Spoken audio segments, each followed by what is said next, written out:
Baik, saya Reinhard Joshua Syauta akan mempresentasikan mengenai mesin Turing. Saya akan menjelaskan apa itu mesin Turing, pendahuluan, dan komponen-komponen yang ada dalamnya secara mendalam.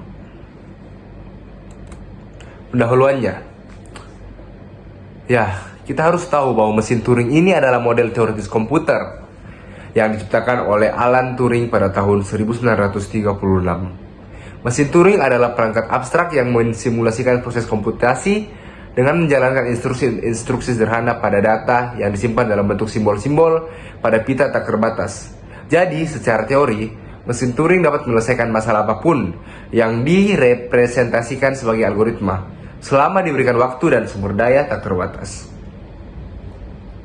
Tujuan utama mesin Turing adalah untuk mempelajari dasar teori komputasi dan memahami batas kemampuan komputasi. Komponen yang ada dalam mesin Turing. Yang pertama ada pita, tak terbatas panjangnya, terdiri dari sel yang dapat menyimpan simbol. Pita ini berfungsi sebagai media penyimpanan data. Terbagi menjadi sel-sel kecil, di mana setiap sel dapat menyimpan satu simbol. Pita dianggap memiliki panjang tak terbatas, ke kanan dan ke kiri. Meskipun dalam implementasi praktis biasanya pita ini terbatas. Pita dapat dibaca, ditulis, digeser ke kiri maupun ke kanan. Yang kedua adalah kepala baca atau kepala tulis. Kepala baca atau tulis berada di atas pita dan dapat membaca simbol pada sel pita yang sedang aktif, menulis simbol baru ke dalam sel aktif, bergerak ke kiri atau ke kanan sesuai dengan instruksi. Berikutnya adalah komponen mesin Turing yang ketiga, yaitu state atau status mesin. Mesin Turing memiliki sejumlah status yang disebut dengan state. Salah satu status ditetapkan sebagai status awal, start state, atau salah satu yang ditetapkan sebagai status akhir. Status ini membantu mesin menentukan tindakan yang akan dilakukan berdasarkan simbol yang sedang dibaca. Yang keempat ada alfabet.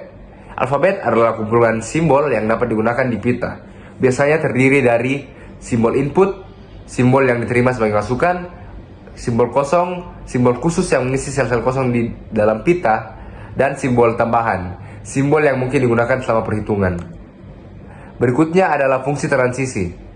Fungsi transisi menentukan aturan bagaimana mesin bergerak dari satu status ke status yang lain.